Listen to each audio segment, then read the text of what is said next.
नमस्कार प्रेक्षकांनो, आपल्या यूट्यूब चॅनलमध्ये तुमचं खूप खूप स्वागत आहे.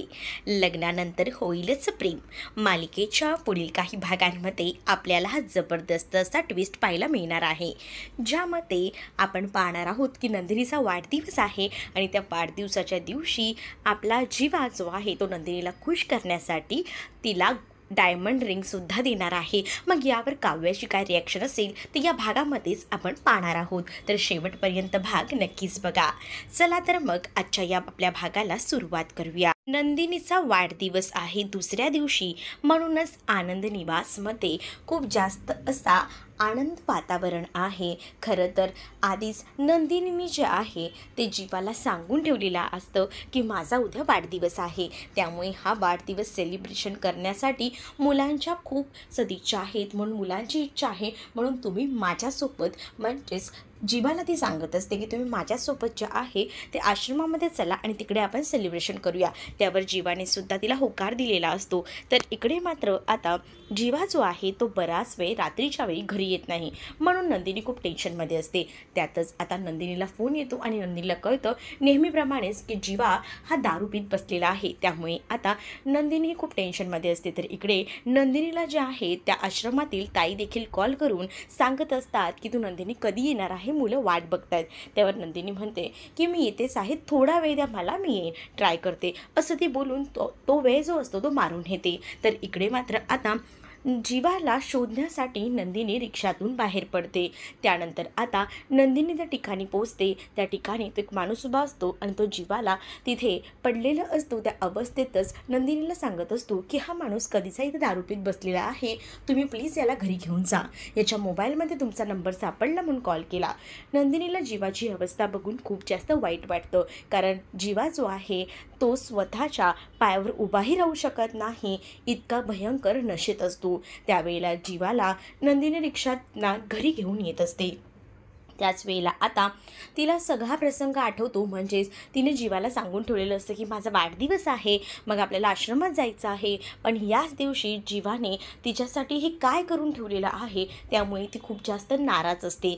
कारण आता जीवा जो आहे ह्या दारूच्या नशेमध्ये आता नंदिनीचा वाढदिवससुद्धा आहे हे विसरलेला असतो. त्यामुळे जास्त करून नंदिनीला या सगळ्याचं जास्त दुःख होतं आणि ती त्या टेन्शनमध्ये असते. त्यातच नंदिनी कसं बसं जीवाला घरी घेऊन येते आणि रूममध्ये घेऊन येऊन झोपवते, कारण घरात कोणालाही कळायला नको असं तिला वाटत असतं. पण बिचारी मनातून पुरती कोलमडून गेलेली असते, कारण तिला असं वाटत असतं की आपल्या लग्नानंतरचा हा पहिलाच वाढदिवस आहे आणि या पहिल्याच दिवशी मला छान असं सरप्राईज मिळायला हवं. आणि तिला असं वाटत असतं की लग्न झाल्यावर जीवा जो आहे तो आपला वाढदिवस जो आहे तो दणक्यातच सेलिब्रेट करेल, अशी तिच्या मनातून इच्छा असते. पण तिच्या इच्छेचं वेगळंच रूपांतर हे झालेलं असतं.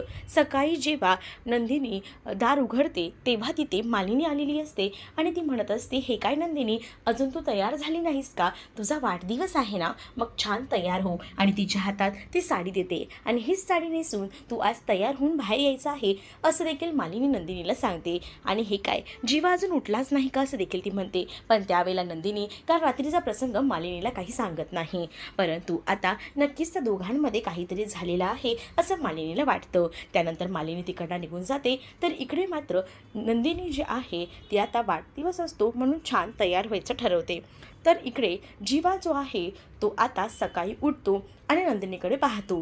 नंदिनी तयार झालेली असते. त्याच वेळेला आता नंदिनी जीवाला उठलेला पाहते, त्यावेळेला ती खूप जास्त अशी चिडलेली असते, कारण तिला काल रात्रीचा सगळा प्रसंग आठवतो आणि तिने जे जे काही प्लॅनिंग केलेलं असतं ते सगळं काही आता एकदमच स्पॉईल झालेलं असतं. त्यामुळे तिचा खूप जास्त राग असतो आणि ती आता तो राग जीवावर काढत असते आणि जीवाला म्हणत असते की जीवा, तुमचं हे सगळं काय चाललेलं आहे, तुम्ही मला काल बोललेला होतात की तुम्ही माझ्यासोबत बर्थडे सेलिब्रेशनला आश्रमामध्ये येणार आहात, बिचाऱ्या मुलांनासुद्धा मी सांगून ठेवलं होतं, आता त्यांच्या मूडचं काय, माझ्या मूडचा तर तुम्ही विचारच करत नाही, त्याशिवाय त्या मुलांच्या मूडचा तरी विचार करायचा होता, पण नाही, तुम्हाला तुमच्या दारूच्या ह्याच्यामध्ये काही सुचतच नाही ना.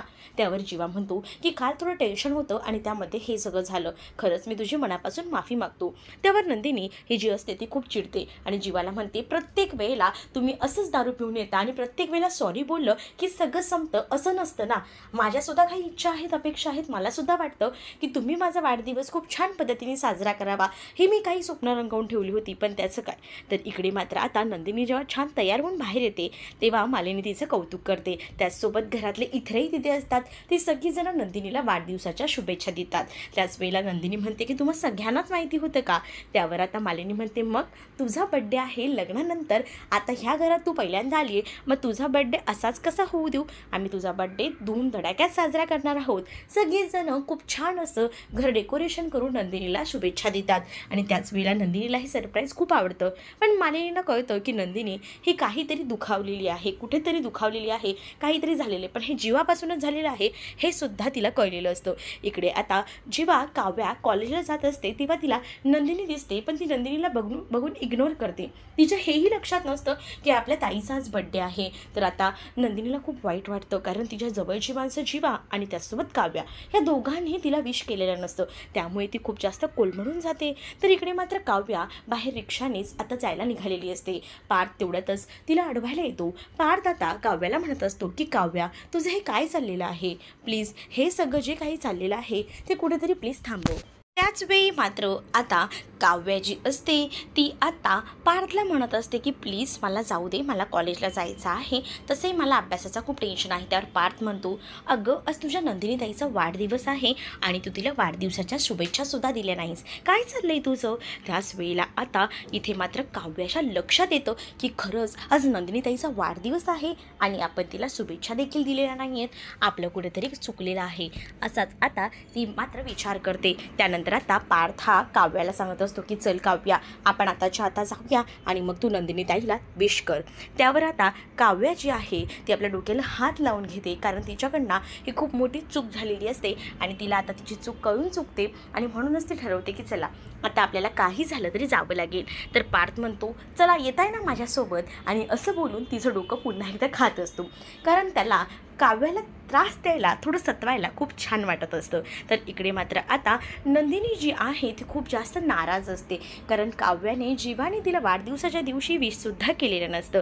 त्याच वेळेला आता मालिनी जी असते ती मात्र बाबांना बोलत असते की खरंच नंदिनीचा मूड काही ठीक दिसत नाही आहे, जीवासुद्धा जे काही करून बसलेला आहे त्यामुळेच नक्कीच नंदिनीचा मूड ठीक नाही आहे, नक्कीच त्या दोघांमध्ये काहीतरी झालेलं आहे आणि म्हणून ही अशी तोंड पाडून बसलेली आहे. आता काही झालं तरी मला जीवाशी बोलावं लागेल, असं देखील मालिनी जी आहे ती बाबांना बोलते. बाबा देखील म्हणतात की हो तू बोलतेस ते बरोबर आहे, तू एकदा जीवासोबत बोलून घे, नक्की त्यांच्या दोघांमध्ये काय झालं आहे ते तर जाणून घे आणि त्याला हे सुद्धा विचार की तो नक्की काय गिफ्ट देणार आहे आपल्या नंदिनीला, कारण त्या दोघांचा आता हा लग्नानंतरचा हिचा पहिलाच वाढदिवस आहे. मग नवऱ्याने काहीतरी गिफ्ट द्यावं असं प्रत्येक बायकोला वाटत असतं. मग त्याला विचार त्याने बड्डेच्या गिफ्टची तयारी केली आहे की नाही. तर इकडे मात्र आता काव्या नंदिनीला भेटायला गेलेली असते आणि त्याच वेळेला आता नंदिनी तोंड पाडून बसलेली असते. तिला काव्याचा खरं तर राग आलेला असतो, कारण तिने वाढदिवसाचं तिला विश केलेलं नसतं. त्यावर आता काव्या नंदिनीकडे जाते आणि नंदिनीला म्हणते, नंदिनी खरंच मी तुझी मनापासून माफी मागते, काय आहे ना एक्झामचं टेन्शन असल्यामुळे मी घाईघाईत कॉलेजला निघून जात होते, पण मला पार्थने ऐनवेळेला सांगितलं की तुझा वाढदिवस आहे आणि तेव्हा माझ्या लक्षात आलं, त्यामुळेच मी पुन्हा मागे आली. तर आता नंदिनी म्हणते, पण तुला प्रत्येक वेळेला चांगलंच लक्षात असतं माझा वाढदिवस कधी असतो ते, तूच विश करत असतेस मला, मग ह्या वेळेला तुझं विश आलं नाही तर मी नाराज नाही होणार आहे का काव्या. त्यावर काव्या म्हणते, ताई मला सगळं माहिती आहे, पण खरंच गं ह्या एक्झामच्या सगळ्या ह्या चक्करमध्ये मी विसरली, खरंच मी तुझी माफी मागते. आणि आता काव्या ही नंदिनीची माफी मागते आणि त्यानंतर तिला वाढदिवसाच्या शुभेच्छा देऊन तिला घट्ट मिठी मारते. तेवढ्यातच आता काव्याचे आईवडीलसुद्धा आणि नंदिनीचे आईवडील म्हणजे दोघांचे आईवडील आलेले असतात का, तर नंदिनीचा वाढदिवस असतो म्हणून नंदिनीला शुभेच्छा द्यायला, नंदिनीला सरप्राईज देण्यासाठी आलेले असतात. नंदिनी जेव्हा त्यांना भेटते, त्यांना बघते, तेव्हा ती खूप खुश होते आणि आपल्या आईला जाऊन मिठी मारते. आई बाबा देखील आता नंदिनीला वाढदिवसाच्या शुभेच्छा देतात. तर इकडे मात्र आता काव्याला सुद्धा खूप छान वाटत असतं, पण काव्या थोडी मनातून नाराज असते, कारण तिला कुठेतरी वाटत असतं की आज जीवासोबत आपण असायला हवं होतं, पण ते तिच्याकडनं कुठेतरी राहून गेलेलं असतं. तर इकडे मात्र जीवा जो आहे तो बसलेला असतो, तेवढ्यात मालिनी त्याच्याकडे जाते आणि मालिनी जी आहे ती जीवाला म्हणत असते की जीवा, तुझं हे काय चाललेलं आहे, नंदिनीचा वाढदिवस आहे, तिच्यासाठी काही गिफ्ट वगैरे घेतले का? तर जीवा म्हणतो की नाही गिफ्ट घेतलेलं मी काही. तर आता ती म्हणते मला माहीतच होतं तू असंच करणार आहेस, तू काही गिफ्ट वगैरे घेतलेलं नसणार आहेस, त्यामुळे टेन्शन घेऊ नकोस, मी एक डायमंड रिंग घेऊन ठेवलेली आहे, तू ती रिंग आपल्या नंदिनीला दे, ती खूपच खुश होईल बघ, तुझ्याकडनं ती रिंग दिली ना की ती खूप जास्त आनंदी होईल आणि तुला तेच करायचं आहे, असं देखील आता मालिनी जीवाला समजवते. तर आता जीवा जो आहे तो आता ज्या वेळेला नंदिनी वाढदिवसाचा केक कट करणार आहे त्याच वेळेला जीवा हा नंदिनीला ती डायमंड रिंग देणार आहे आणि त्याचसोबत समोर काव्यासुद्धा असणार आहे आणि काव्याच्या समोर तो जीवा जो आहे तो नंदिनीच्या बोटात ती डायमंड रिंग घालणार आहे. तेव्हा मात्र काव्याला प्रचंड राग येणार आहे. मग आता काव्या या सगळ्यानंतर नेमका काय तमाशा करेल हे पुढे भागातच आपल्याला पाहायला मिळणार आहे. तुम्ही जर आपल्या चॅनलवर नवीन असाल तर आपल्या चॅनलला सबस्क्राईब नक्कीच करा. चला तर मग भेटूया पुढच्या भागामध्ये. तोपर्यंत टाटा बाय.